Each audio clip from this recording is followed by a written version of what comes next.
Hey guys, and welcome to Faith Works Designs. I'm Faith, and today we're going to be making something a little special and dear to my heart. It is going to be a memory pillowcase. Now, sometimes when someone passes away, there's a lot of people in a family, and it's kind of hard to distribute a lot of things, but you want to have something to remember that person by. And a customer asked me to make her some pillowcases so that several people could get a piece of something to hang on to and something to remember this person by.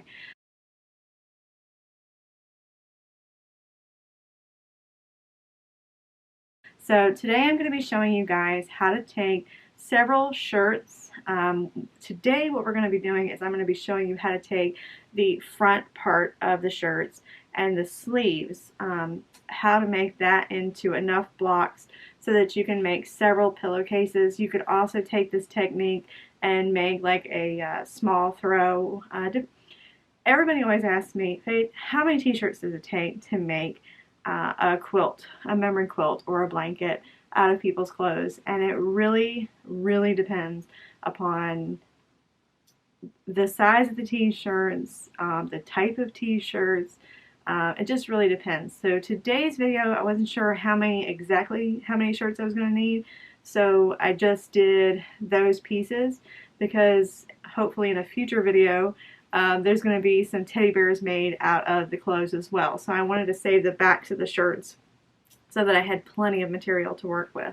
So anyway, let's get started. So the very first thing that you're going to do is you're going to turn your shirts inside out so that you can see all of the seams. Now what I did is I started at the side seam, and these are dress shirts, so it was really easy. I just cut down the side seams to the armpit of the shirt, and then what I did was I went around the shoulder and cut that arm sleeve out. Then what you're going to be doing is going across the back and the front. Then what you're going to be doing is going across the front of the shoulder line and cutting that seam out. The very last thing that you're going to be doing is going across the back. So across the back of the shirt where the shoulders meet. And you're just going to cut that out where the collar and everything is. The next thing that I did was interface all of my pieces. So I did that for both of the front sides of the shirts, and then I cut open the sleeve at the seam. You're going to have a seam right here and then the seam going along the shoulder. So I cut that seam out so that it would lay flat, and then I cut this seam out so that the whole thing would be flat. And then I went ahead and interfaced that, and I think I actually got like 3 blocks out of that because my blocks were 5 by 5. So out of the sleeve I could get 3 blocks out of it. Most of the shirts were long sleeves, so it was a lot easier to do it that way. Alright, so we got everything cut out. Everything is all done. I didn't record it, but I did back all of my pieces with some interfacing. I'll link down below what I used, but I actually got it 50% off before I started this project, so that just made it even better. Anyway, I interfaced all of my shirt pieces, and then I cut them out into the sizes that I wanted. I find it's best to just go ahead and interface. What I did was I made sheets a certain size, like I just did the fronts of the t-shirts, and then I just made the interfacing as big as each side was, and then iron the interfacing on, and then cut them out into the sizes that I want.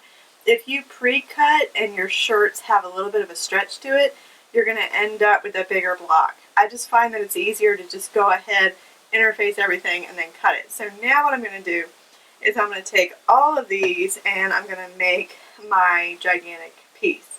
Now for the actual pillowcase top, you're going to have to look online and see what exact size that you want. You might have larger pillows, you might have smaller pillows. For mine, I'll do the math. There's a lot of math because you've got to give yourself allowance for seam allowance and all of that. So just go ahead and figure out what size your pillowcase you want to do, and then make sure that you take into account all of your seam allowance. And it's freezing here today, so let's get started.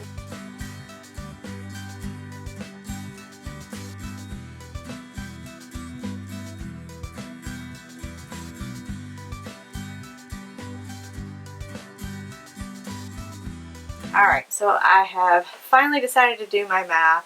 The pattern that I found was a 20 by 30, and that gives you a tiny little lip to fold over. I may change my measurements before the end is over. Just depends on when it's finished, how it looks, and if I like it or not. So for my pattern, what I did was I cut out 5 by 5 blocks. I wanted them to be 4.5 by 4.5, so of course you've got to add seam allowance. So what I figured out so far, to get my 20 by 30, I need 5 rows of 7. So that's what I'm doing right now. I am also chain piecing all of my pieces. You could lay these out if you have a felt and you have a wall that you can hang the felt on. You could take each piece and kind of lay it out and see where all you would like to have each piece. I like to go around, I want the fronts to be as random as possible. So I normally go 2 by 2 by 2 and just chain piece them all together, and then do the next 2, put them together, chain piece them all together, and then just kind of lay them out and see what looks good together. I get a better random top when I do it that way.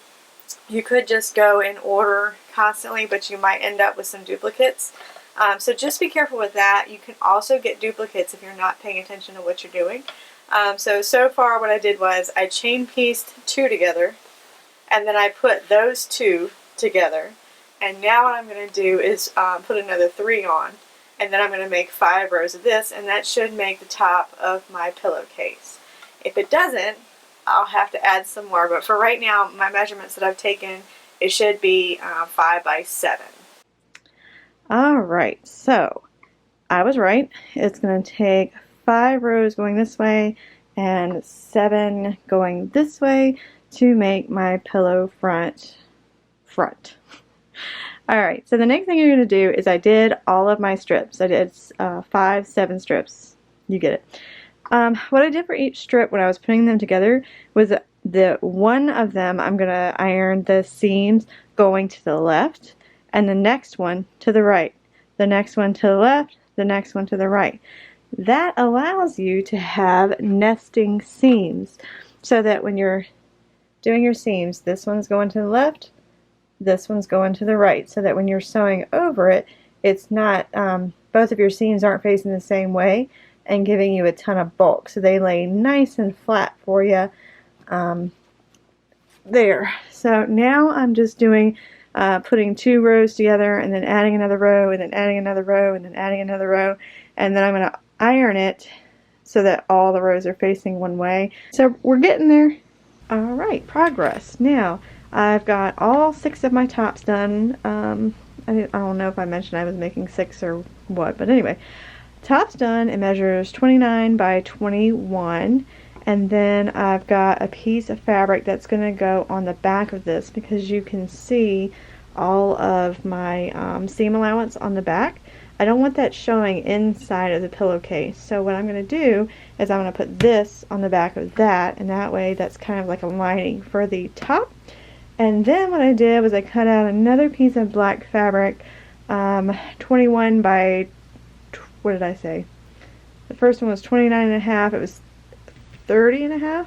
Yeah, I gave myself an extra inch so that I can have a lip to fold over on the other side, because we are going to sew these 2 together. I'll show you in a minute. So now I'm coming over to the iron, fold it over a 1/2 inch, and then I'm going to fold it again, and I'm going to iron it all the way down the short 21-inch side. And that way I can go ahead and sew this down so that there's not raw edges on the outside of the opposite flap. Now the other flap, this side, what I'm going to do so that there's not raw edges is I'm going to take this black fabric and put it on top of this, and we're going to sew down the 21-inch side. So I know it's hard to see because it's black fabric, but the ones that we cut 30.5 inches, I've gone ahead and ironed all that down so that there's an inch taken off of that so that it'll match the other one, and then I went ahead and just kind of top stitched all the way across the 21-inch side. Now I've got my other piece, the t-shirt piece, and what I'm going to do is I've picked a side because this one just happened to have a t-shirt logo, so I want the edge of my pillowcase to be right here. So what I'm going to do is I'm going to take the lining piece that I've got and I am going to line it up, and then I'm going to sew a 1/4 inch seam all the way down here, and then when I get done with that I'm going to turn it inside out and then top stitch it. Alright, so I've taken the quilt top and the lining and I did the seam there. Now it's going to be time to give this a top stitch. So I've top stitched the top quilted piece. I have top stitched the lining piece so that it has an edge. Now what I've done, and this is going to sound a little weird, but we are going to do French seams so that there's no seams on the inside of the pillow. So the very first thing that you're going to do is you're going to take your quilted top with the lining, and you're going to take your quilted top and face it down. I know, that sounds weird, right? It should be on the inside, it should be turned around. You're going to take your outside piece with the finished top stitching on top of that. So wrong sides are going to be together and the right sides are going to be on the outside. Then what we're going to do is we're going to sew on all 3 sides. You're not going to sew on the side that we're going to be putting the pillow into because then it would be closed and you won't be able to use it. So we're going to sew on all 3 sides with a 1/4 inch seam allowance. And then we're going to, I would take some, if you've got some pinking shears or something like that, you could go ahead and trim around the seam allowance. And then you're going to turn it inside out, and I'll show you once I get done. Alright, so both right sides are outside. I just wanted to show you that. And I went ahead, and hopefully you can see that, I pinking sheared the edges. And now what I'm going to do is I'm going to turn it all inside out. And then what you're going to do is kind of squishing it with your fingers so that the seam from the outside, you can kind of feel the pinking sheared edge. You're going to sew on this side of the pinking shears, and that's going to encase your outside seams on the inside. And so all you're going to see on the inside of your pillow is just a seam going right here and then a nice clean edge so it's not raw. Alright, so what did you guys think? I feel like it was pretty easy. I know taking apart t-shirts is really hard, so I would definitely try and use some of your own clothes first. Take them apart, put the interfacing on them, and just kind of cut them up and figure out if that's something that your skill level is at. If it's not, I would have somebody else do it for you. But this is definitely something I would highly recommend you do. I wished I had thought of this when my father had passed away, but I did not. And I'm so glad she thought of this because it is something that you're going to be able to hang on to for a really long time and be able to remember them by. If you guys like this video, you can give it a thumbs up. Or if you'd like to subscribe and hang around and see those teddy bears that are made out of clothing, then hit that subscribe button because that will be coming soon. Or if you have any questions or comments about interfacing or doing any of the clothing or anything like that, just leave them in the comment section down below and I will get to those as soon as I can. Thanks for joining us here again on Faith Works Designs. Bye guys.